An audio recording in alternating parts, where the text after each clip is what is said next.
집사님 오셨어요. 오늘 집사님 기도. 예. 자, 우리 기도하고 찬양하겠습니다. 잠주시 하나님 감사합니다. 이 시간 살아계신 하나님의 이름을 높이며 찬양합니다. 하나님 축복해 주시고 찬양 가운데 임재하시고 홀로 영광 받아 주시옵소서. 감사드리며 살아계신 우리 구주 예수 그리스도 이름으로 기도하옵나이다. 아멘.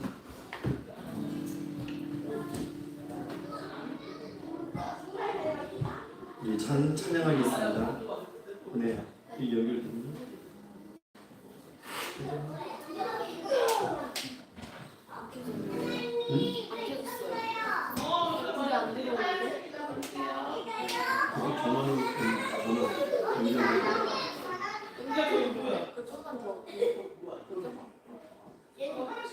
아니 뒤에 연결됐지.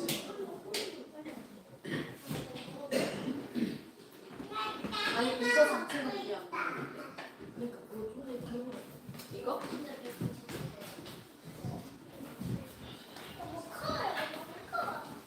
잘 먹어야지. 아직 일어나서 기지개를 펴.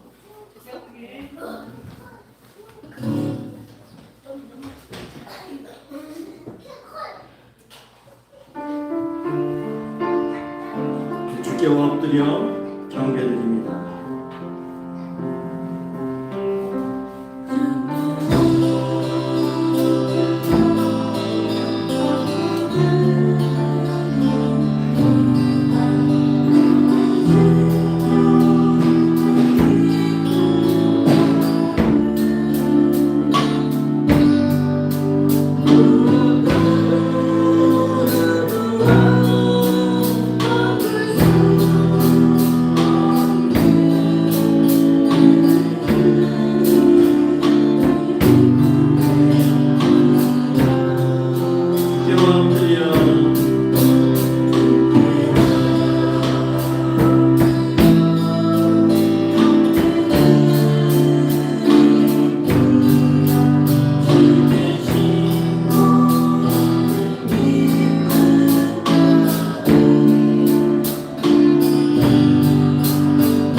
세상 무엇과도 바꿀 수 없는 그 귀한 기쁨이 있습니다. 이 예배 가운데 하나님의 임재와 은혜를 누리시는 예배 되시기를 주의 이름으로 축원합니다. 시간에 우리 마음속에 근심 있는 사람 다 같이 힘차게 박수 치면서 찬송하겠습니다. 마음속에 근심 있는 사람 주의 선배 다녀라.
주님 앞에 받을 수 있기를 기도할 수 있기를 바랍니다. 승아, 승주도 저기 들어가세요. 저기 들어가서 같이 그 연습하세요. 승아도 같이, 승주도 같이 들어가고, 승아도 들어가세요. 여기 진짜 여기 승아도 들어가세요. 12짜리니까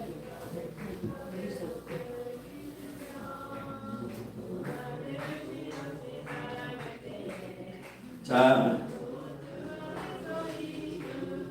이 시간에 하나님 앞에 찬양 드리고 예배를 위해서 주일 정하시고 동성을 기도할게요. 우리 아무도 예배하지 않는 주만 바라볼지라 찬양하겠습니다.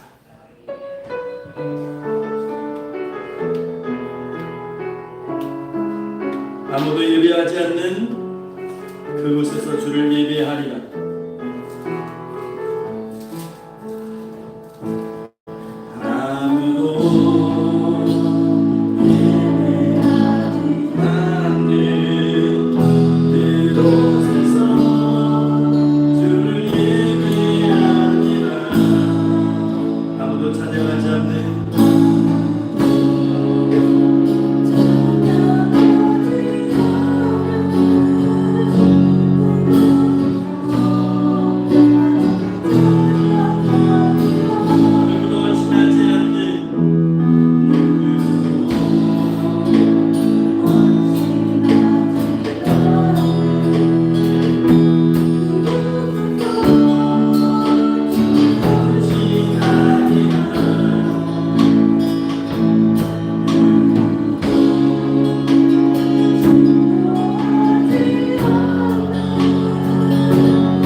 하나님의 평안을 바라보는 자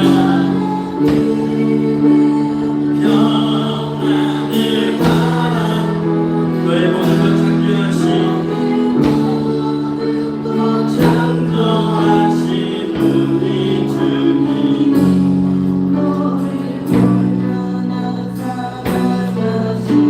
하나님께 찬양과 경배하는 자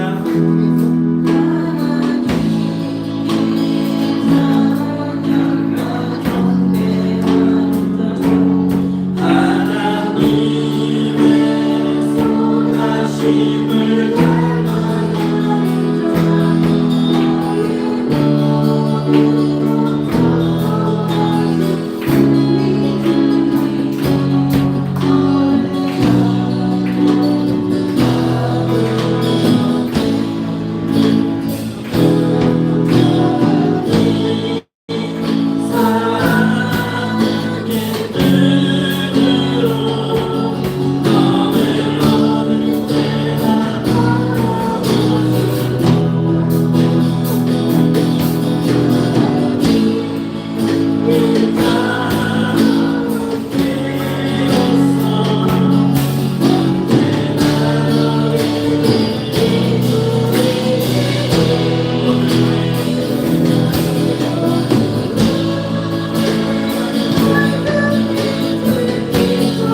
주께 피하는 모든 사람은 다 기뻐하며 주의 보호로 말미암아 영원히 기뻐 외치고 주의 이름을 사랑하는 자들은 주를 즐거워하리이다. 여호와여 주는 의인에게 복을 주시고 방패로 함같이 은혜로 그를 호위하시리이다. 아멘. 참 좋으신 하나님 감사합니다. 오늘도 저희들에게 크신 은혜 베풀어 주셔서 이 시간 살아계신 하나님 앞에 예배자로 설 수 있도록 인도하심을 감사합니다. 하나님 이 시간 예배 가운데 함께 하시고 하늘에 신령한 은혜와 아버지 성령 충만한 은혜로 예배하는 모든 심령들 위해 도와여 주시옵소서. 이제는 예배를 시작하는 시간입니다. 마치는 시간까지 악한 마귀 사탄이 회방치 못하게 하시고 성삼위 하나님께서 홀로 영광 받아주시며 준비된 모든 순서와 시간마다 성령의 열매를 줄 수 있도록 하나님께서 역사해 주시옵소서. 감사드리고 살아계신 우리 구주 예수 그리스도 이름으로 기도하옵나이다. 아멘.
선식교독 시간입니다. 교독은 77번 요한복음 3장의 말씀입니다. 교독문 77번입니다. 하나님이 세상을 이처럼 사랑하사 독생자를 주셨으니 이는 믿는 자마다 멸망하지 않고 영생을 얻게 하려 하시라. 하나님이 그 아들을 세상에 보내신 것은 세상을 심판하러 하시니 그로 말미암아 세상이 구원을 받게 하려 하심이라.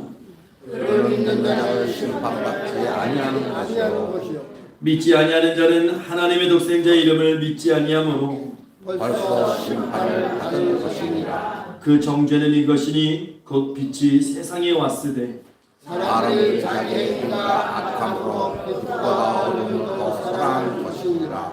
악을 행하는 자마다 빛을 미워하여 빛으로 오지 아니하나니 이는 그의 행위가 드러날까 하니 진리를 따르는 자는 빛으로 오나니 이는 그 행위가 하나님 안에서 행한 것임을 나타내라 함이라 하니라. 아멘. 다같이 이 시간 사도신경으로 우리 신앙을 고백하겠습니다. 나는 전능하신 아버지 하나님 천지의 창조주를 믿습니다. 나는 전능하신 아들 주 예수 그리스도를 믿습니다. 성령으로 긍정령 마리아께서 나시고 본래부터 우리의 고난을 받아 십자가에 못 박혀 죽으시고 장사한지 사흘 죽은 자 가운데서 다시 살아나셨습니다. 하늘에 오시어 전능하신 아버지 하나님 은혜 앉아 계십니다. 거기로부터 살아있는 자와 존재를 심판하러 오십니다. 성령을 믿으며 거룩한 공교회 그저 죄를 용서받는 것과 몸의 부활과 영생을 믿습니다. 아멘. 다시 한번 앉으셔서 찬송가 86장 찬송하시고 예배를 위해서 한용기사님 대표로 기도해 주시겠습니다.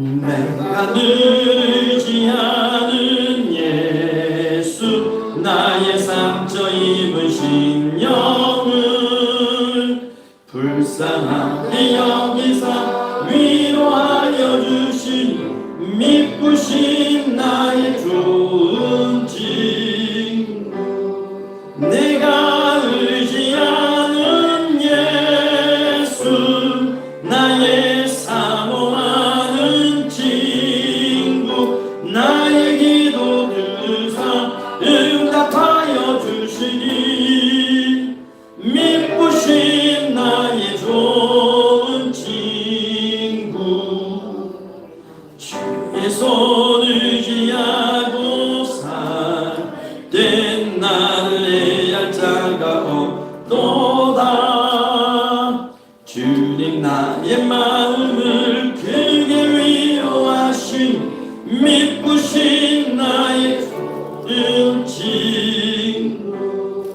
내가 의지하는 예수 나의 사모하는 친구 나의 기도 들으사 응답하여 주시니 믿으신 나의 좋은 친구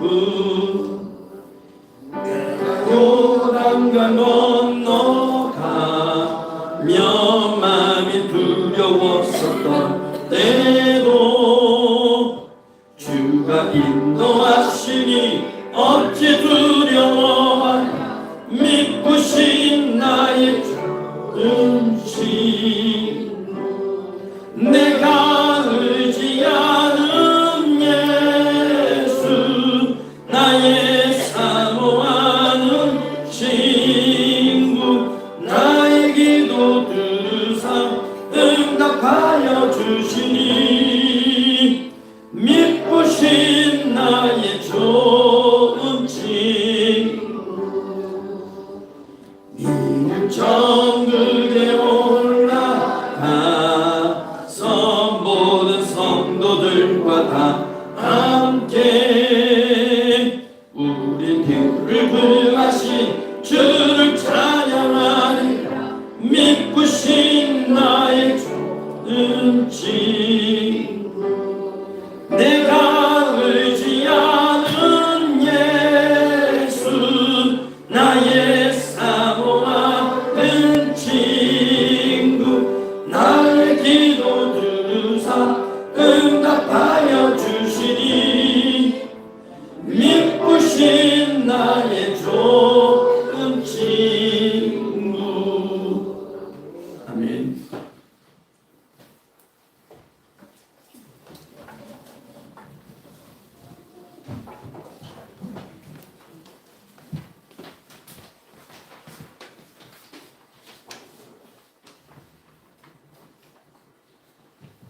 천지 만물을 창조하시고 한치의 오차도 없이 운행하시는 하나님, 우리의 삶이 견고하고 안전할 듯하나 모래같이 쉽게 무너져 버리고만 합니다.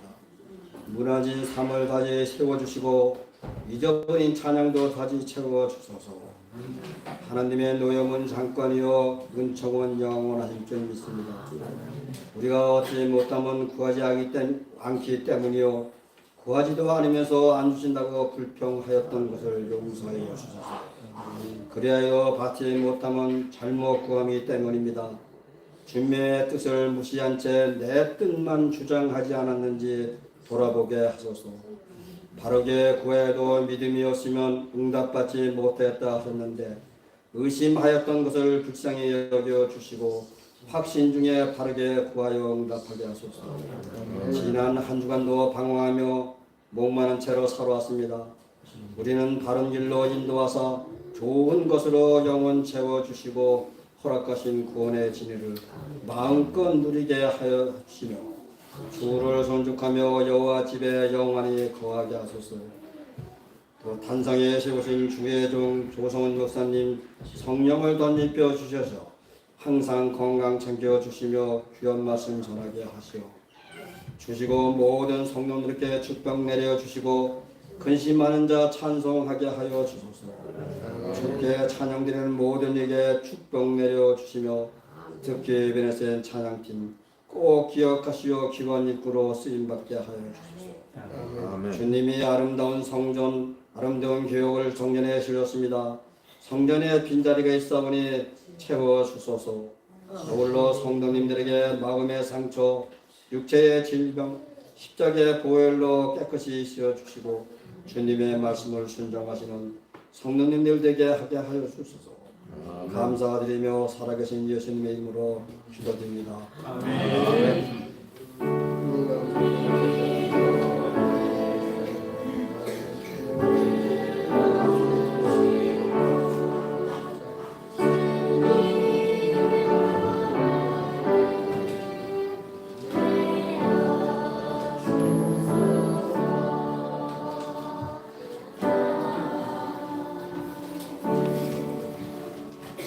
오늘 말씀은 누가복음 말씀입니다. 누가복음 17장 11절부터 19절까지 말씀을 저희가 한 절씩 교독하겠습니다. 누가복음 17장 11절부터 19절까지 말씀입니다. 신약성경 125면에 있습니다. 누가복음 17장 11절에서 19절까지 말씀. 우리 한 절씩 교독합니다.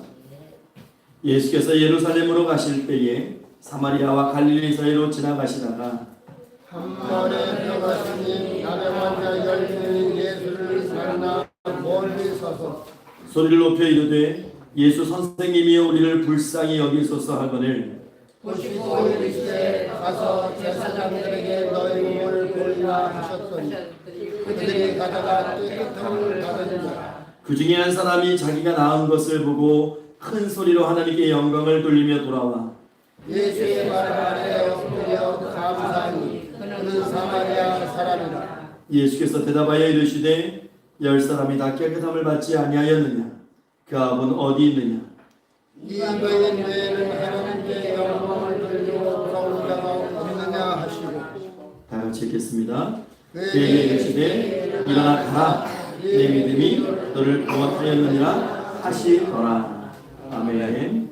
이 시간 예배에서 우리 찬양단 찬양이 있겠습니다.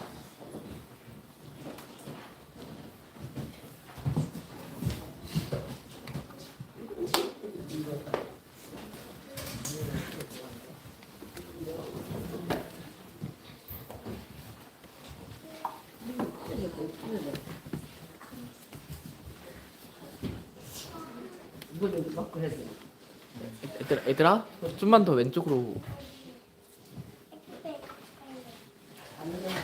너무 오른쪽.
시간에는 유미정 청년의 특별 찬양이 있겠습니다.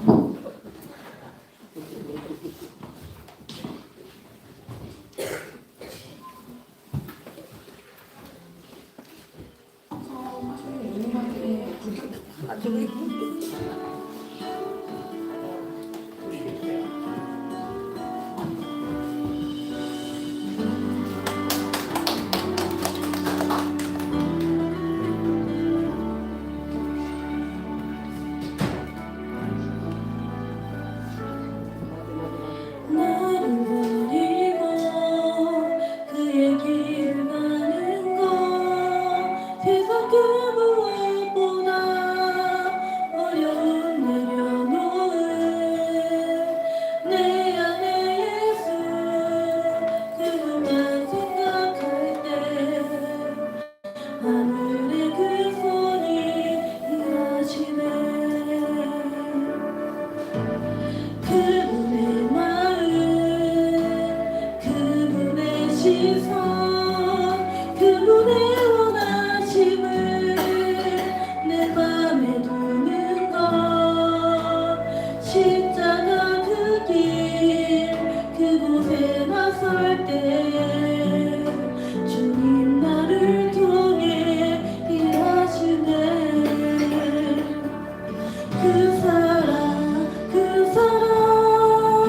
나를 살리신 그 사랑 하늘의 모든 영광 다 내려놓으신 내 삶도 그렇게 내려놓습니다. 주님 기뻐하시는 그 길 가렵니다.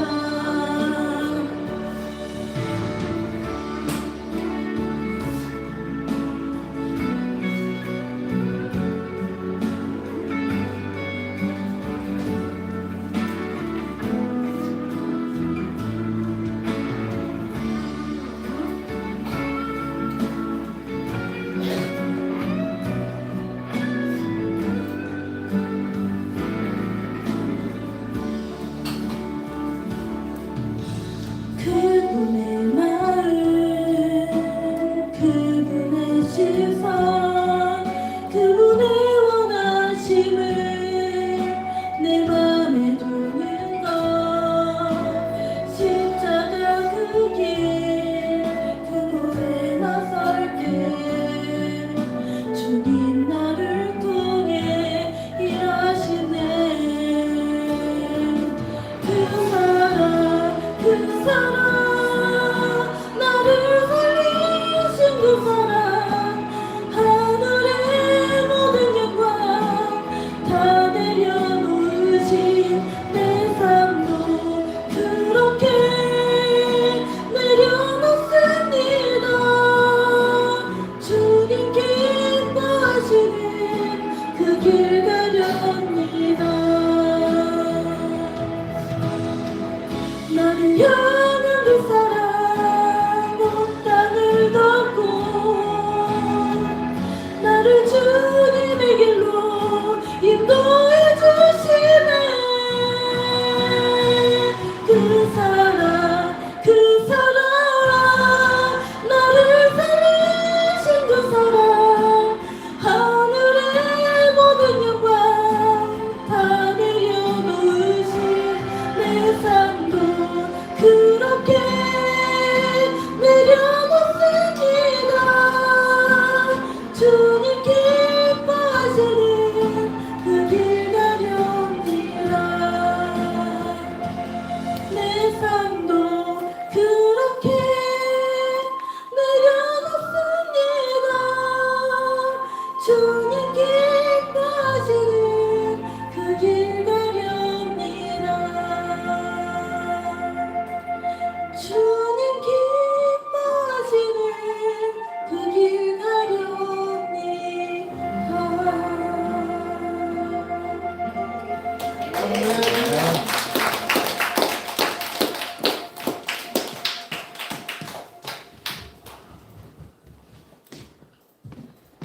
우리 다 같이 기도하겠습니다.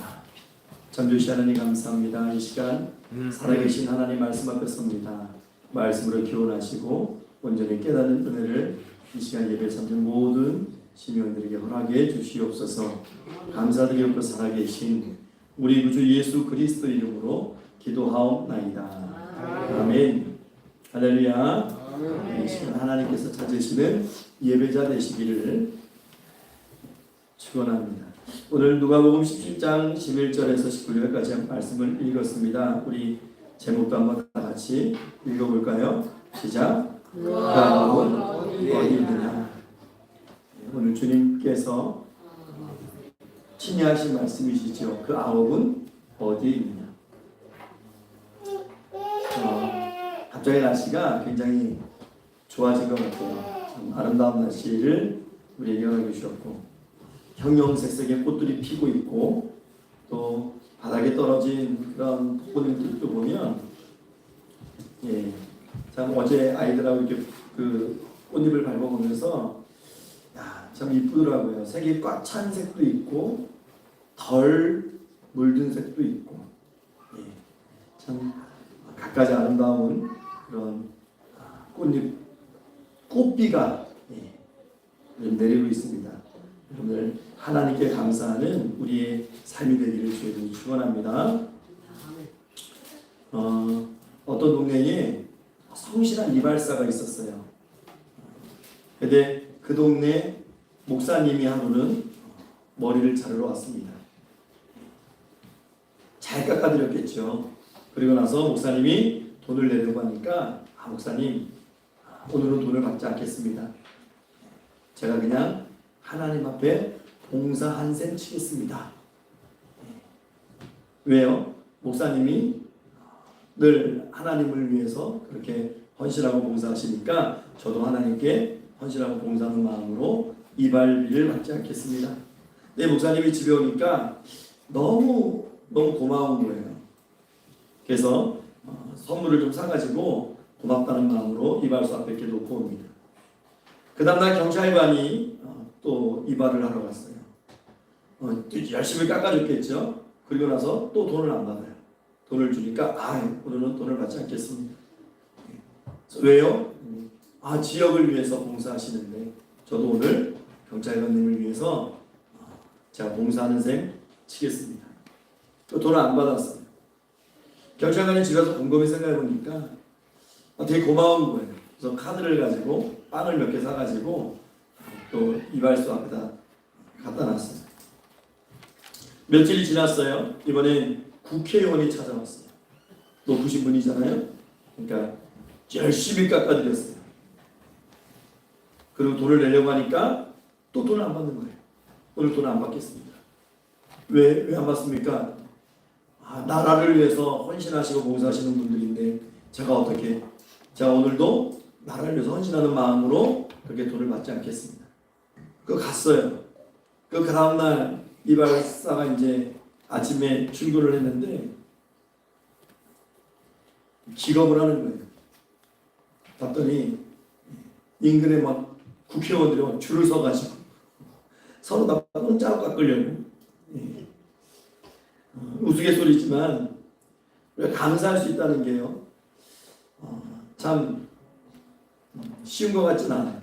우리가 수요일 날 투표를 하고 또 새로운 이제 일꾼들이 지역마다 뽑혔지만은 여러분 어떠셨어요? 그 한 일주일 열흘 정도 선거 유세하는 거 보면서 참 여러 가지 사진들이 많이 올라오더라고요. 평소 볼 수도 없었던 마주치기도 힘든 사람들이 길거리 나와서 큰절을 하고 지나가는 자들에게 피켓을 흔들고 자기 이름이 적힌 그런 것들을 가지고 저는 제일 충격받았던 게 큰절 올리는 거였어요. 길가에서. 저는 평소에 그렇게 국회의원직을 수행하시는 분들을 본 적이 없어요. 근데 꼭 이 시즌만 되면 우리가 볼 수 없는 모습들을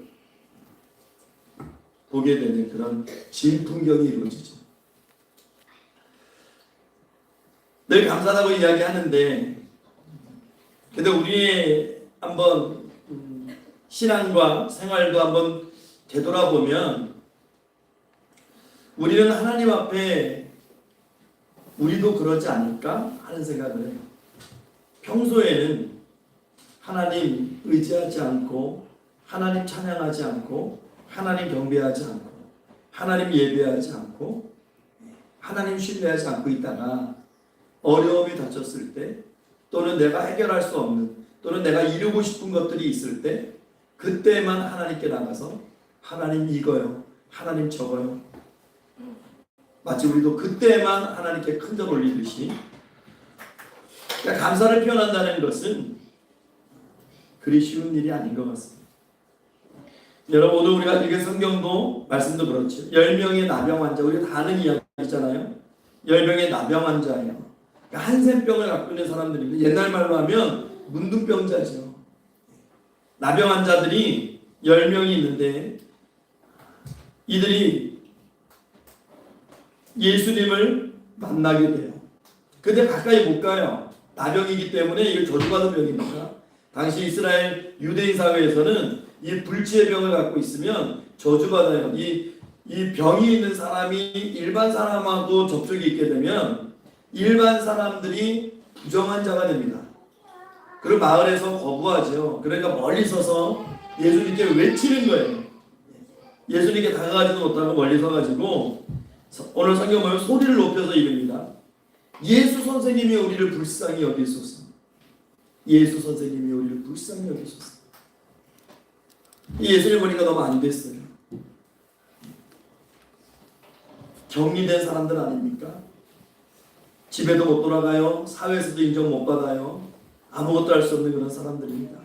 사람들의 손가락질 받고 사람들의 멸시받는 사람들인데 너무 안 됐죠. 예수님께서 아무것도 안 하셔요. 아무것도 안 하시다가 이 10명의 나병 환자에게 말씀으로만 일러주시는 거예요. 가서 제사장들에게 너희 몸을 보이라. 뭐 흙을 짓이겨서 뭐 이렇게 아픈 거 뭐 안수기도를 해주시든가 아니면 뭐 어떻게 그런 액션 없이 그냥 그들의 부름에 따라서 가서 제사장에게 너희 몸을 보여라. 이걸 정결의식이거든요. 구약에 보면 부정한 사람들, 뭐 문둥병이라든가 어떤 뭐 여러 가지 부정한 사람들이 병이 낫게 되는 과정을 보면 제사장들에게 가서 그 환부를 보여주고 정결의식을 선언을 받아야 돼요. 그래서 제사장 말대로 제사장에게 예수님 말씀대로 가는 거죠. 그런데 오늘 말씀 보니까 가는 중에 가다가 깨끗함을 받아요. 그러니까 제사장들을 보이기 이전에 제사장들에게 보이기 전에 깨끗함을 받았어. 다 나았다는 얘기죠. 여기서부터 이제 문제가 시작돼요. 10명이 다 돌아와서 예수님께 감사해야 되는데 그 중에 한 사람만 돌아옵니다.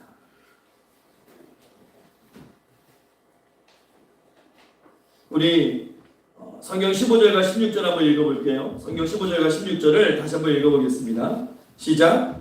그 중에 한 사람이 자기가 나은 것을 보고 큰 소리로 하나님께 영광을 돌리며 돌아와 예수의 발 아래에 엎드려 감사하니 그는 사마리아 사람이라. 한 사람이 옵니다. 한 사람. 이방인 한 사람. 사마리아 사람. 근데 그가 어떻게 예수님 앞에 감사의 인사를 드릴까요? 15절 보면 큰 소리로 하나님께 영광을 돌렸어요. 먼저. 그리고 16절에는 예수님 앞에 나와서 예수님 앞에 엎드립니다. 이게 옛날 성경에 보면 살해했다라고 표현되어 있어요.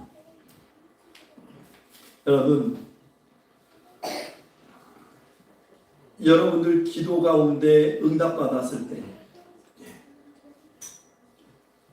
여러분들이 정말 간절히 기도했던 그 기도의 제목이 응답받았을 때 뭐 누가 응답을 받았다 안 받았다를 떠나서 내가 하나님의 은혜를 받았어. 내가 하나님의 도우심과 해결하심을 받았어. 그런 마음이 들었을 때 또는 내가 바라던 소망이 이루어질 때 아니면 그 소망으로 점점 다가가는 그런 기도의 결실들이 맺힐 때 여러분은 어떤 모습으로 하나님께 나갑니까? 여러분 이 10명 중에 이 한 사람, 주님 찾아온 이 한 사람처럼 여러분 하나님께 소리 높여 감사 기도하고 찬양하고 기뻐 뛰고 그렇게 감사합니까? 여러분? 아니면 그냥 받았으니 거기까지. 우리의 죄된 마음이 그래도 내가 기도했잖아. 그러니까 내가 기도했으니까 받은 거야. 그러니까 거기까지. 우리가 그냥 이렇게 생각하고 살아갈 수 있으면 참 좋을 것 같은데 문제는 주님의 반응이 있어요. 예수님이 그를 보시고 한마디 하시는데 우리 17절과 18절도 한번 읽어보겠습니다. 17절과 18절 시작. 예수께서 대답하여 이르시되 10사람이나 깨끗함을 받지 아니하였느냐? 그 아홉은 어디 있느냐? 이 이방인 외에는 하나님께 영광을 돌리러 돌아온 자가 없느냐? 중요한 것은 예수님께서 평가하시는데 10사람 중에 오직 이 한 사람만이 하나님께 영광을 돌렸다는 거예요. 그러니까 9사람은 뭐 길 가다가 뭐 이 사람 저 사람 만나면서 내가 깨끗이 나을 입었어 하고 예수님이 나를 이렇게 고쳐줬어 아무리 막 나팔을 불고 다녀도 예수님이 보시니까 하나님께 영광 돌린 사람은 이 사람밖에 없는 거예요. 여러분 인생의 목적이 무엇입니까? 여러분 인생의 목적이 무엇이에요? 여러분 자녀 때문에 살아갑니까? 아니면 이 땅에서 사업의 성공 때문에 살아갑니까? 아니면 무엇 때문에 살아갑니까? 여러분 성경이 말하는 인생의 목적은 하나예요. 하나님의 영광을 위한 거예요. 하나님의 영광을 위한 거예요. 근데 그 인생의 목적대로 하나님 앞에 영광을 선포하고 고백한 사람은 이 사람밖에 없어요. 그러니까 이게 중요한 게 뭐냐면 주님께서 말씀하시잖아요. 17절 말씀에 10사람이 다 깨끗함을 받지 아니하였느냐? 정확히 알고 계세요. 여러분 우리가 살아가면서 하나님께 받은 은혜 잊고 살아갈 수 있어요. 놓치고 살아갈 수 있고 떨어뜨리고 살아갈 수 있어요. 그런데 주님은 잊지 않으십니다. 10사람 정확히 10사람이 고침을 받았는데 그 아홉은 어디 갔느냐? 주님이 찾으십니다. 이게 무섭고 이게 두려운 거예요. 주님이 찾으십니다. 그 은혜에 주님이 베풀어 주신 그 은혜에 합당한 영광 돌림을 주님이 찾으시는 거예요. 이걸 꼭 찾으시는 거예요. 이게 잊지 않으셔요. 이게요. 우리가 어디서 또 확인할 수 있냐면 달란트 비유에서 확인할 수 있어요. 주님이 종들에게 달란트를 맡기시고 나서 달란트 비유에서는 어떤 말씀이 나와요? 결산할세. 회개할 때, 결산할 때 주님이 찾으십니다. 여러분 준비하시고 기다리셔야 돼요. 우리는 준비하고 기다려요. 근데 주님께서 뭘 찾아요? 이 이방인에는 하나님께 영광을 돌리러 돌아온 자가 없느냐? 여러분 하나님께 영광 돌림을 찾으십니다. 그 인정하심을 찾으시는 거예요. 이 말씀 속에서는 왠지 모를 주님의 좀 섭섭함이 느껴지는 것 같아요. 우리의 인생의 모습을 정말 적나라하게 성경이 보여주는 것 같습니다. 그리고 이 엎드려 감사하는 이 이방인 사마리아 사람을 향해서 예수님이 내 믿음이 너를 구원하였다 선포하시고 그를 기쁘게 돌려보냅니다. 10명 중에 1명 비율로 따지면 10대 2예요. 10%입니다. 10%. 참 작지요. 그러니까 결코 쉬운 일이 아닌 것 같아요.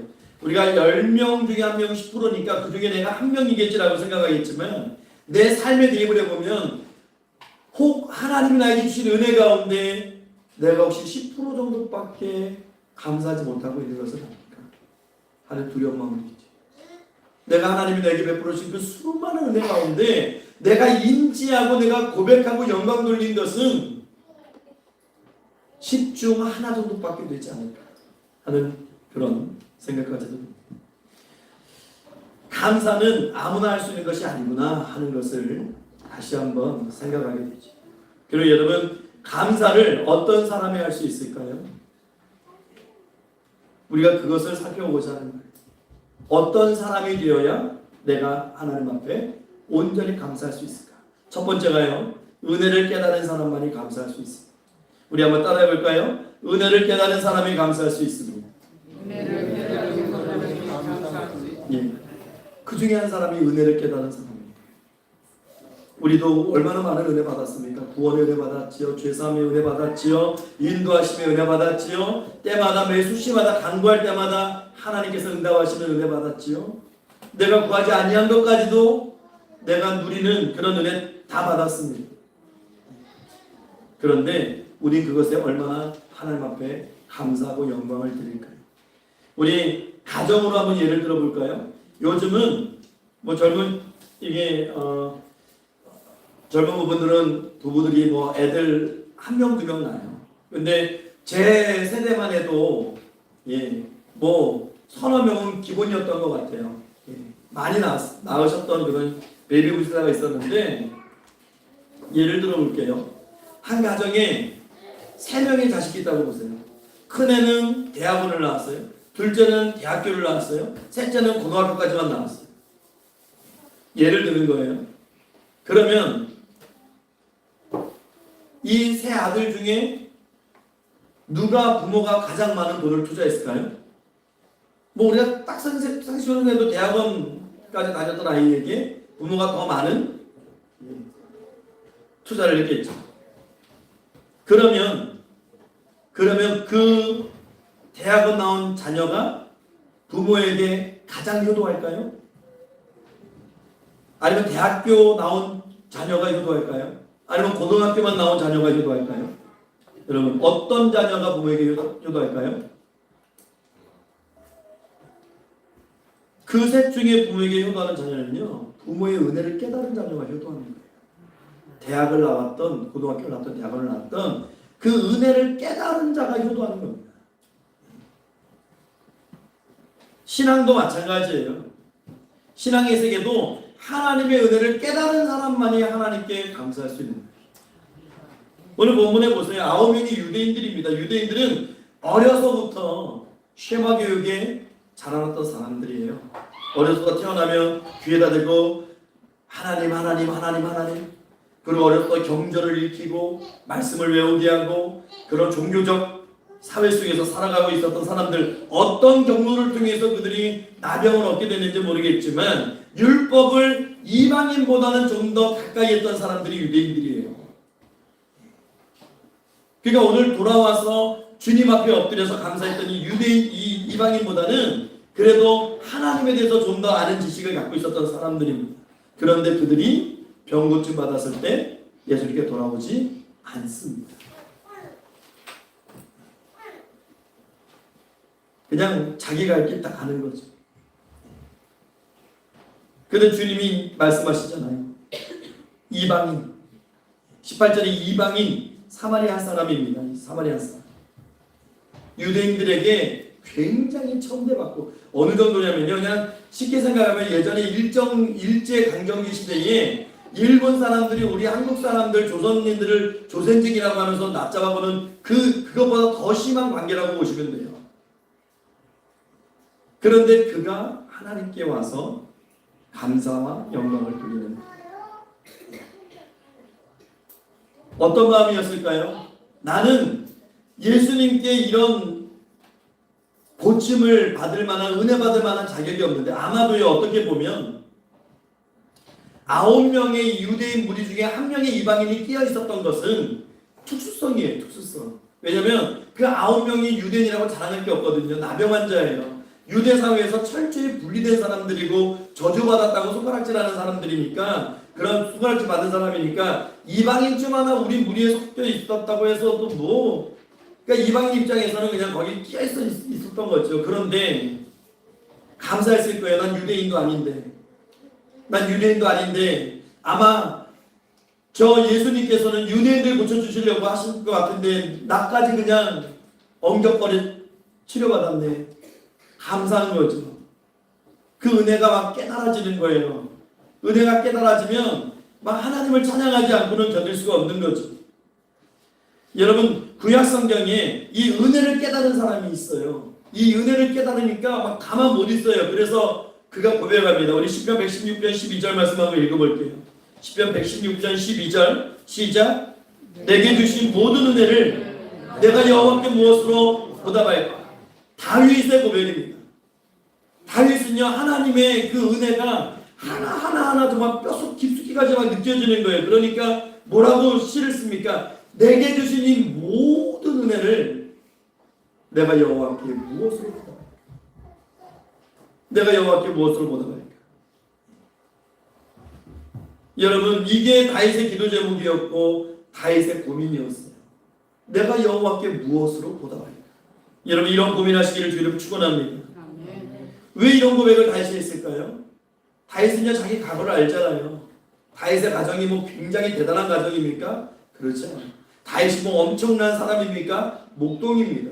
목동이에요. 그냥 유대인들이 누구나 다 하는 그런 천한 직업이지.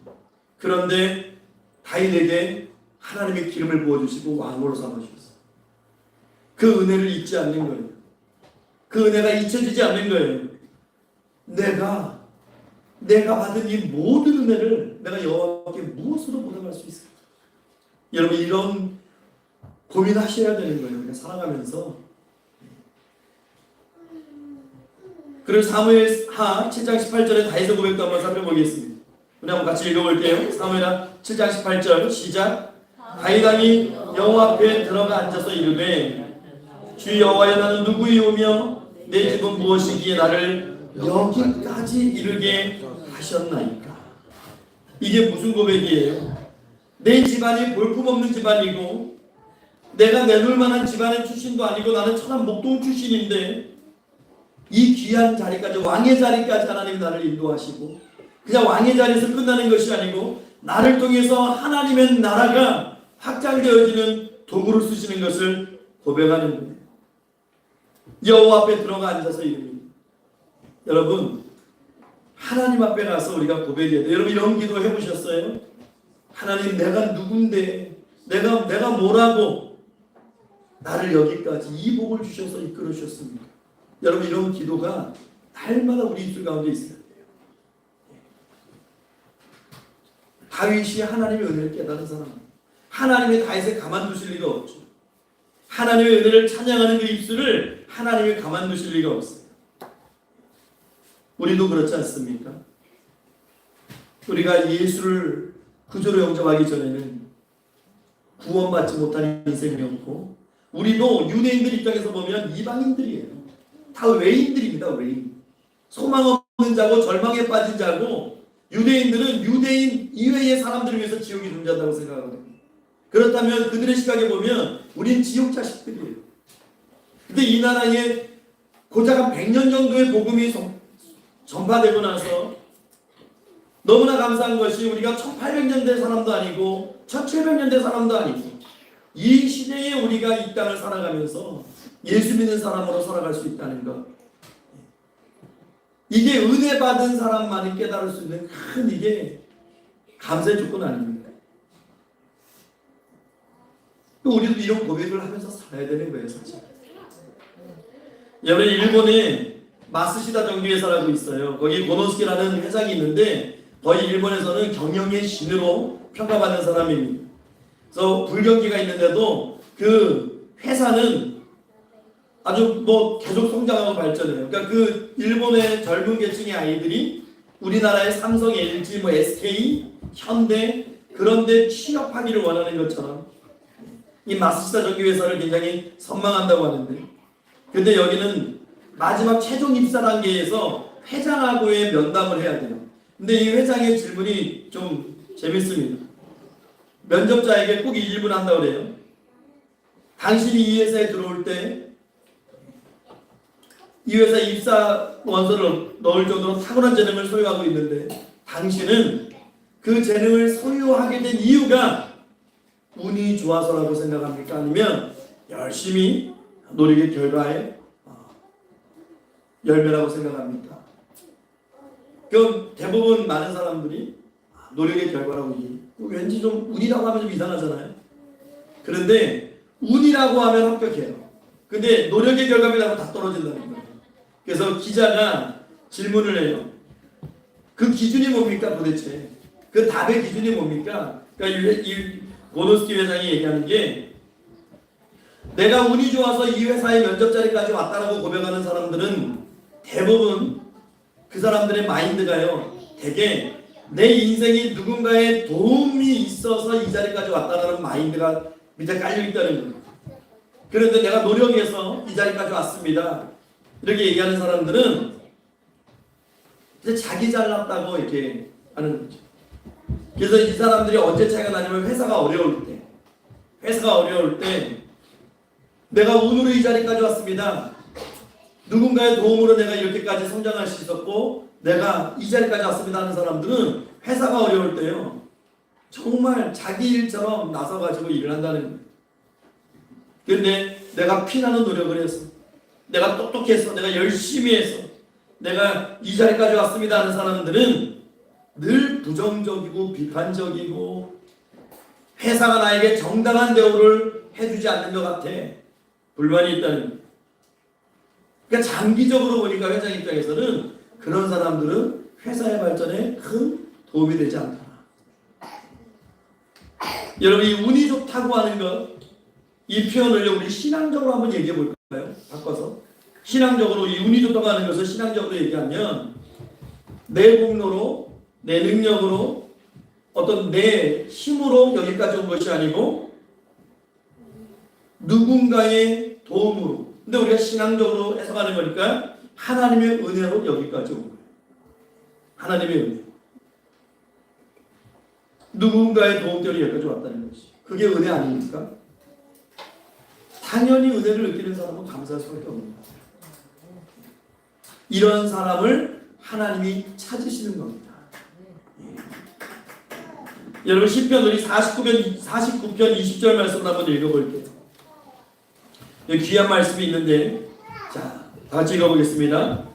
존귀하나 깨닫지 못하는 사람은 멸망하는 짐승 같도다.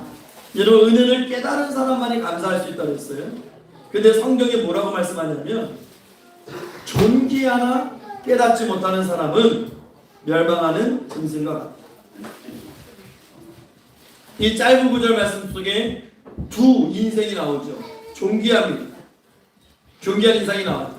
또 한 인생은 어떤 인생입니까? 깨닫지 못하는 인생입니다. 많은 사람들이 존귀한 아주 이 존귀한 존재가 되려고 노력을 해요. 그래서 그런 대접받는 자리에 서려고 합니다. 우리가 자녀들도 어떻게 키우려고 해요? 존귀한 자로 키우려고 하죠. 사회에서 인정받고 존귀함을 이렇게 인정받는 자녀들로 키우려고 하는데 근데 여러분 하나님의 시각은 우리의 시각과 달라요. 이 짧은 구절 한마디에서도 우리가 볼 수 있는 거예요. 하나님의 시각은요. 그가 얼마나 존귀한 자가 되었는지를 보는 게 아니에요. 그가 얼마나 하나님의 은혜를 깨닫는가 하는 것을 하나님이 보시는 겁니다. 그래서 하나님은 존귀하지만 깨닫지 못하는 사람은 미련한 짐승과 같다. 이렇게 말씀하시는 거예요. 그렇다면 여러분 무엇이 중요한 거예요? 존귀해지는 것이 더 중요한 겁니까? 아니면 깨닫는 것이 더 중요한 겁니까? 하나님 입장에서는 은혜를 깨닫는 것이 훨씬 중요해요. 비교 불가해요. 비교 불가. 근데 우리는 은혜를 깨닫는 사람보다는 존귀한 사람이 되려고 하는 거죠. 우리의 자녀들도 그냥 하나님의 은혜를 고백하고 찬양하고 깨닫는 그런 자녀들이 아닌 그냥 존귀한 대접만 받는 자녀들로 만들려고 하는 거죠. 그런데 하나님은 멸망하는 짐승 같다. 이렇게 말씀하십니다. 여러분 어떤 사람이 감사합니까? 부유한 사람이 건강한 사람이 아니에요. 은혜를 깨달은 사람이 감사하는 겁니다. 네. 평안교회 성도님들은 하나님의 구원의 은혜를 깨닫고 감사하는 그런 하나님을 찾으시는 사람들 되기를 주의 이름으로 축원합니다. 자, 그럼 두 번째 누가 감사할 수 있느냐? 자, 믿음 있는 사람이 감사할 수 있어요. 우리가 따라해 봅시다. 믿음 있는 사람이 감사할 수 있습니다. 여러분 감사와 믿음은 동일어로 쓰일 때가 많아요. 성경에. 우리 19절 말씀 읽어볼게요. 19절 말씀. 자, 읽어보겠습니다. 시작. 그에게 이르시되 일어나라 네 믿음이 너를 구원하였느니라 하시더라. 이 사람이 와서 감사했는데 그에게 뭐라고 해요? 예수님께서는 네 믿음이 너를 구원했다 이렇게 말씀하십니다. 그는 감사함으로 왔는데 네 믿음이 너를 구원했다. 감사와 믿음을 같은 의미로 보는 거예요. 물론 10명의 이 모든 사람들이 다 믿음은 있었어요. 그러니까 예수님 보고 막 소리를 질렀겠지요. 아, 예수님 소문만 그래 정작 이 병 못 고쳐라고 생각했다면, 믿음이 없었다면 예수님을 부르지도 않았을 거예요. 또 예수님께서 너희 몸을 제사장에게 가서 보이라고 했을 때 그들이 믿지 못했다면 나 안 가 그랬을 겁니다. 그러니까 이게 무슨 얘기죠? 그들에게 믿음이 있었다는 거예요. 그게 무슨 말씀인지 아세요? 요즘 말로 하면 10명의 나병 환자가 교인이었다는 거예요. 여러분 믿음 없이 지금 이 자리에 나와 계신 분 계십니까? 하나님 안 계셔. 예수님 안 계셔. 무슨 부활이야? 그런 생각 가지고 이 자리에 나오신 분들이 아마 대부분 안 계실 거예요. 그렇죠? 지금 예수님 찾아온 이 나병 환자들도 예수님이 내 병 고칠 수 있어라고 하는, 최소한 예수님이 너희들 제사장에 가서 너희 몸을 보이라고 할 때 그 말씀에 순종해서 할 수 있는 성도들이었다. 믿음이 있었던 사람들이었다. 그런데 그 믿음이 거기까지. 예수님께 와서 감사하는 수준까지는 아닌 거예요. 오직 한 사람. 그 이방인 사마리아 사람만이 너무 감격스러워서 큰 소리로 하나님께 영광을 돌립니다. 예수 앞에 와서 엎드려 하나님께 감사하고 오직 한 사람만 그러는 거예요. 그런데 그에게 예수님이 너의 믿음이 너를 구원하였다 라고 말씀합니다. 그렇다면 이 9명에게 구원이 있었을까요? 이건 천국 가서 주님께 물어봐야 돼요. 여러분, 신앙은, 우리의 믿음은 구원까지 연결이 돼야 되는 거예요. 그냥 여러분들이 이루고 싶은 거, 얻고 싶은 거, 이 세상에서 이런 모습으로 살아가고 싶은 것에서 그친다면 우리가 이 9명의 나병 환자 다를 게 없어요. 이 사람들 나병 고침 받았습니다. 고침은 받았지만 주님이 이들에게 네 믿음이 너를 구원했다라고 하는 영혼의 구원을 선언하지 않으셨어요. 여러분, 누가 감사할 수 있습니까? 신앙생활 오래 했다고 해서 감사할 수 있을까요? 꼭 그렇지도 않아요. 초신자라고 할지라도 믿음을 가지고 그 은혜를 바라보면 감사할 수 있는 겁니다. 어떤 분들은 많이 가졌지만 감사하지 않아요. 어떤 사람은 구차고 없을지라도 그의 마음에는 늘 하나님을 향한 감사가 있어요. 이게 무슨 차이일까요? 믿음의 차이예요. 믿음 있는 사람이 감사하는 겁니다.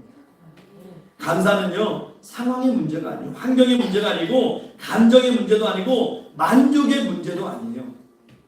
감사는 오늘 말씀대로 보면 믿음의 문제입니다. 왜냐하면 주님께서 내 믿음이 너를 구원했다고 말씀하셨어요.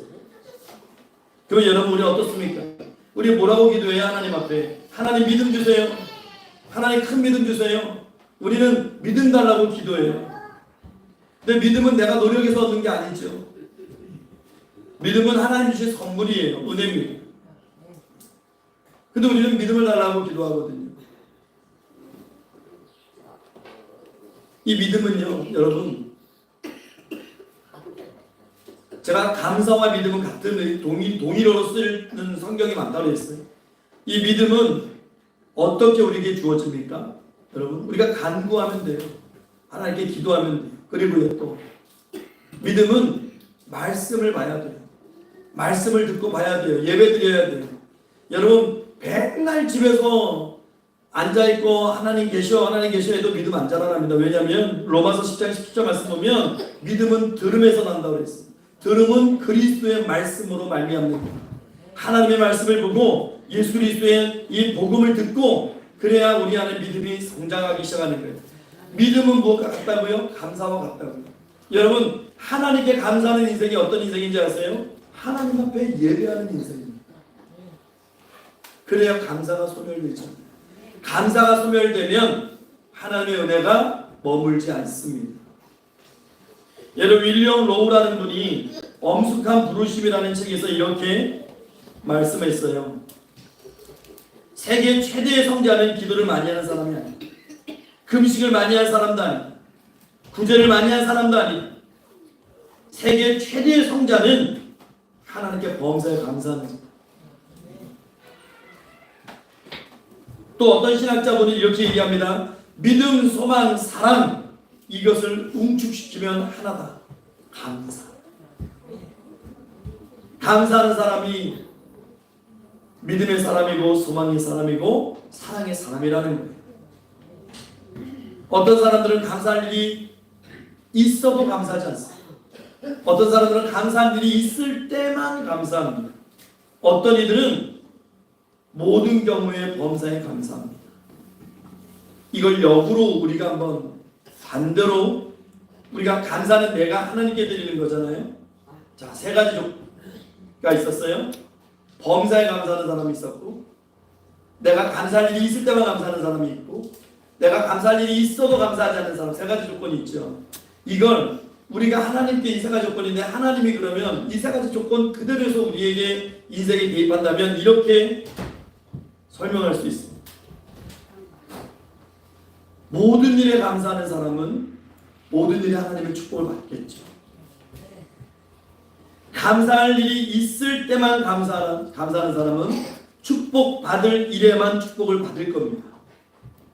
그런데 감사할 일이 있어도 감사하지 못하는 사람은 축복받을 일에도 축복받을 수가 없는 거죠. 여러분 늘 하나님 앞에 감사하는 그런 입술 되시기 바랍니다. 주님께서도 그러셨어요. 주님께서도 기적을 일으키기 전에 늘 감사했어요. 오병이어를 나눠주시기 전에 손을 들어 축사하셨지요. 이 축사하다는 말이 감사했다는 얘기예요. 원어로 보면 유카리스트인데 감사했다라는 거예요. 감사기도하고 베풀어 주시고, 죽은 나사로를 불러내실 때도 축사하시고 감사하시고 감사기도하고 불러내시는 거예요. 저와 여러분의 상황이 어떤 상황일지라도 그 주어진 상황에 감사하실 수 있기를 바랍니다. 그때 하나님의 은혜와 축복이 임하는, 감사할 때를 놓치면 안 돼요. 저는 이 9명이 제일 후회의 어떤 장면을 생각해 볼 때 언제 가장 후회했을까? 그걸 생각해 볼 때 지금 누가복음 17장을 봤잖아요. 9명이 구출받고 갔어요. 이제 조금 있으면, 그러니까 우리 이렇게 생각할 수 있어요. 이 사람들 가면서 나중에 예수님 만나면 감사해야지. 근데 저는 이 사람들이 예수님 못 만났을 가능성이 더 많다고 봐요. 왜냐하면 예수님은 이 이후에 올라가셔서 십자가 지시고 돌아가십니다. 그러니까 나중에 내가 예수님 만나면 내가 뭐 다음에 여기 올 일이 있을까? 그때 예수님께 감사해야지. 그때 예수님 안 계시죠. 그때는 골고다에서 십자가 지시고 감사도 기회가 있는 거예요. 여러분, 내일은 나의 시간이 아닙니다. 내일은 내 영역이 아니에요. 내일은 하나님의 영역이고 미래잖아요. 내일은 하나님의 영역이고 신의 영역이에요. 그러니까 내가 지금 해야 될 감사가 있다면 하나님께 감사하고, 내가 누군가에게 감사의 인사를 전해야 된다면 여러분 미루실 이유가 없어요. 그냥 감사라고 얘기하면 되는 거예요. 성경을 보니까 하나님의 축복을 받았지만 감사하지 못했던 사람들이 있습니다. 가인과 아벨 중에 가인이지요. 하나님이 이 농사 짓는 이 가인에게 그래도 이 추수의 복을 주셨어요. 그래서 하나님 앞에 제사를 지낼 때에 이 곡식을 가지고 제사를 지낼 수 있었던, 그 자신의 정성이 부족해서 하나님께 이 예배가 연락이 안 된 건데 그는 분노하기 시작합니다. 감사가 없으면 분노해요. 그러니까 동생을 미워하고 죽입니다. 성경에 보세요. 가인이 하나님께 감사했다는 어느 표현도 없습니다. 늘 불평불만으로 남과 비교하다가 이렇게 비참한 인생이 됐죠. 여러분 사울왕도 마찬가지예요. 사울왕이 뭐 집안이 대단합니까? 사울왕 집안은요 요즘 얘기로 하면은 그냥 시골 뜨내기예요. 시골 촌뜨기 같은 그런 집안인데 그를 왕으로 세우셨어요. 그가 하나님 앞에 감사했다는 표현은 성경 어디에도 없습니다. 늘 다윗하고 비교하면서 시기 질투에 자기 분을 못 이기고 결국에 스스로 자결하는 그런 사람이 되죠. 여러분, 감사하는 입술 되고 감사하는 손길 되기를 주 이름 축원합니다. 하나님께서 우리의 감사를 통해서 우리에게 은혜를 주시고 그 감사의 고백과 감사의 그런 우리가 선포가 우리를 향한 하나님의 축복의 통로가 된다는 것을 꼭 기억하셔야 돼요. 그래서 내가 원치 않은 상황일지라도 그럼에도 불구하고 나와 함께 계시는 하나님께 늘 감사하고 늘 감사드리고 정말 우리 성경의 고백처럼 외양간에 쏘가 없고 무화과 나무에 열매가 없어도 하나님 한 분만으로 인해서 감사할 수 있는 그런 견고한 믿음, 그 믿음을 가지고 살아가기를 소망하시기 바랍니다. 오늘 우리에게 주어진 상황 속에서 매일매일 감사하고 하나님께 찬양 올리시고 믿음의 삶, 그렇게 하나님 보시기에 은혜를 깨달은 사람으로 하나님 앞에 그렇게 살아갈 수 있기를, 그래서 감사로 더 놀라운 복을 누리는 저와 여러분 그런 우리의 삶이 되기를 도와주신 우리 구주 예수 그리스도의 이름으로 축원합니다. 기도하겠습니다. 하나님 감사합니다. 우리 안에 감사의 마음을 주시고 우리의 입술이 감사와 찬송의 입술이 되게 하옵소서.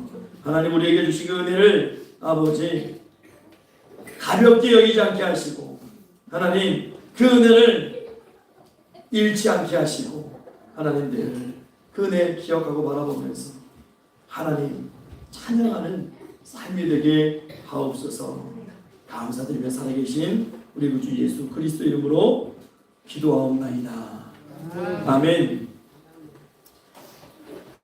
우리 이 시간 다같이 찬송가 301장 찬송하면서 하나님을 응원하겠습니다.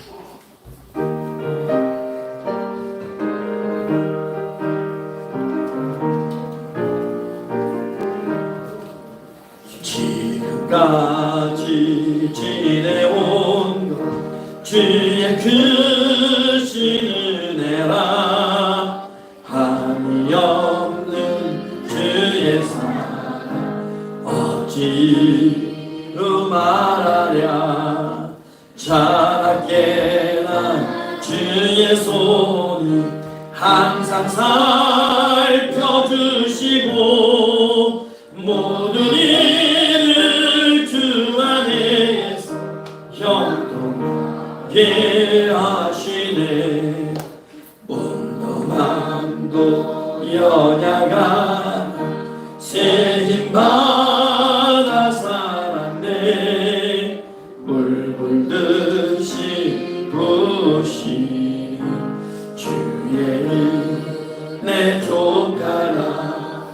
사랑 없는 거리에 험한 산길에 맬 때 주의 손을 굳게 잡고 찬송하며 가리라. 주님 다시 배열나리 날로 다가와 무거운 짐 주께 맡겨 벗을 날도 멀잖네. 나를 위해 예비하신 고향 집에 돌아가 아버지의 품 안에서 영원토록 살리라. 아멘. 같이 부어기도 하겠습니다. 전주시 하나님 감사합니다. 이 시간 우리 사랑하는 평강의 성도님들 하나님 앞에 감사하는 마음으로 즐거이 장하여 예물을 드립니다. 축복해 주시고 그들의 삶 가운데 하나님 함께해 주셔서 아버지 그들이 이 땅 살아갈 때에 물질 때문에 건강 때문에 쉬면 들지 않게 하시고 베풀며 하나님을 하나님의 사랑을 증거하는 하나님의 사람들로 살아갈 수 있도록 크신 은혜 더하여 주시옵소서. 하나님 그들 기도에 응답해 주시고 함께 해주시고 또 이 시간 하나님 앞에 바쳐진 이 예물에도 함께 하셔서 하나님께서 원하시는 것에 쓰임받고 열매 맺는 귀한 복된 예물 될 수 있도록 하나님 축복하여 주시옵소서. 감사드리옵고 살아계신 우리 구주 예수 그리스도 이름으로 축복하며 기도하옵나이다. 아멘.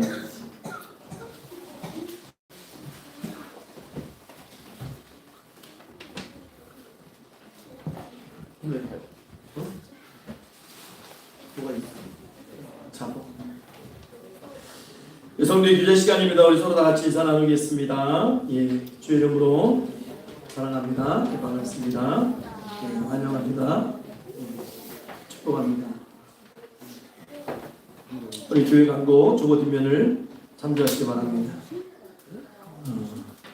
우리 2024년 표어 우리 한번 다 같이 읽어볼까요? 시작. 교회를 든든히 세우는 한 해. 아니 뿌려놓으면 죽어.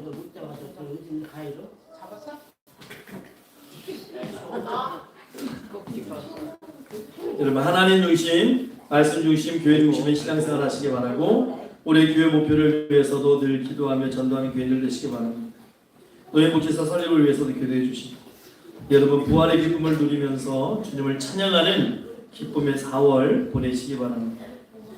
주일학교 학생부 청년부의 부흥을 위해서 기도해 주시고 우리 거리전도 매주 수요일 11시 위해서 기도해 주시고 함께 참여해 주시기 바랍니다. 5월 행사를 위해서도 기도해 주시기 바랍니다. 한정기 집사님, 안칠성 집사님 퇴원하셨습니다. 여러분 온전히 회복될 수 있도록 늘 기도해 주시고 네, 장남되는 한설대 집사님의 건강 회복을 위해서도 기도해 주시기 바랍니다. 마하나임 찬양팀과 또 평강신화장학회에 동참해 주시기 바랍니다. 성경 읽기, 성경 쓰기, 성경 암송에 모두 참여해 주시기 바랍니다.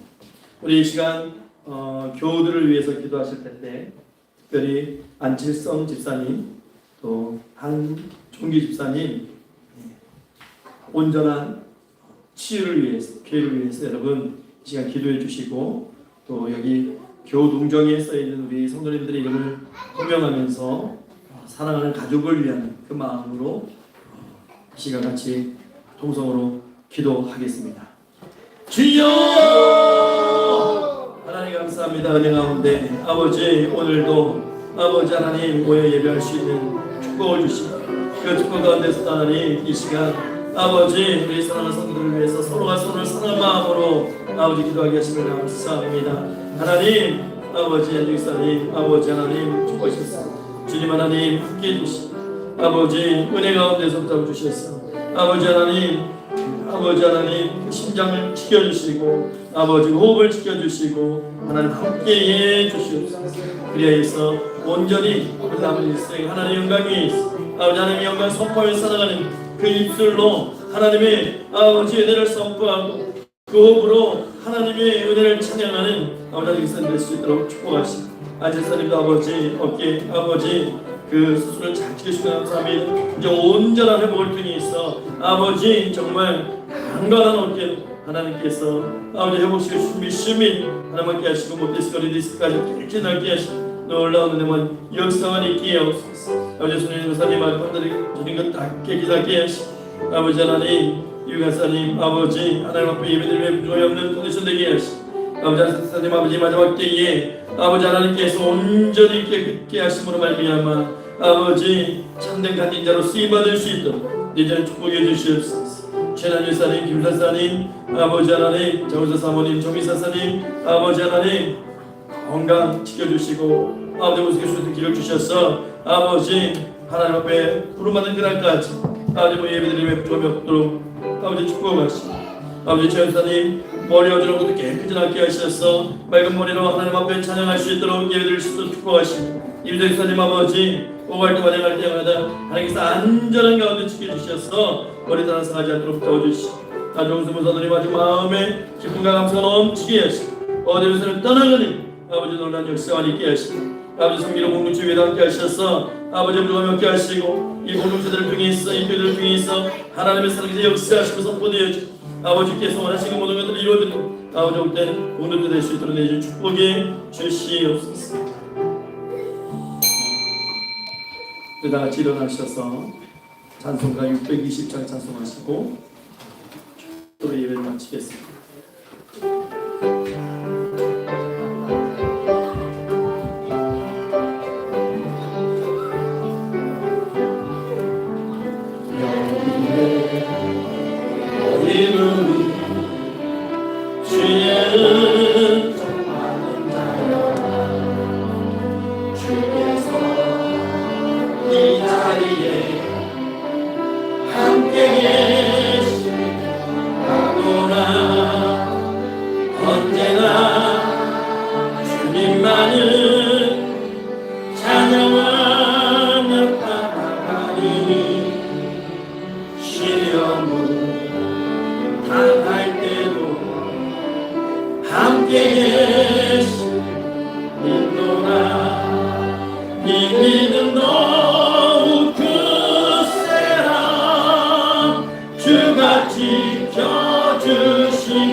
어둠 밤에도 주의 밝은 빛 인도하여 주신다. 내 다시니 헤아리기 어렵더라도 언제나 주 뜻 안에 내가 있으노라. 사랑과 말씀들이 나를 더욱 새롭게 하니 때로는 넘어져도 최우승이 있노라. 이 믿음 더욱 굳세라. 주가 지켜주신다. 어둠 밤에도 주의 밝은 빛 인도하여 주신다. 모인 우리 사랑받는 주의 자녀라. 주께서 뜻하신 바 그리통에 펼치신다. 고통과 슬픔 중에 겨우 주님을 의지하오니 어려운 이겨내고 주님도 찬양하라. 이 믿음 더욱 굳세라. 주가 지켜주신다. 어둠 밤에도 주의 밝은 빛 인도하여 주신다. 아멘. 축도합니다. 지금은 우리 구주 예수 그리스도의 십자가에 오늘도 살아계시는 하나님 아버지 말로 다 할 수 없는 그 크신 사랑하심과 성령 하나님의 감화 감동하시고 교통교제케 하시며 내주 주만 역사 위로하심과 늘 함께 하시고 인도하시고 보호하시고 축복하시고 거룩하고 복된 주일 하나님 앞에 나와 겸손히 고개 숙이고 늘 하나님 앞에 감사하고 찬송하는 입술 그 인생 되기를 소망하는 고개 숙인 평강의 모든 성도들 머리 위에 그리고 그들의 가정과 권속들 위에 또 그들에게 맡기신 사역과 사업들 위에 그리고 이 시간 함께 예배하는 모든 심령들 특별히 사랑하는 아이들과 학생들과 청년들 위에 그리고 이 교회 위에 이제로부터 영원 무궁토록 항상 함께 있을지어다. 아멘.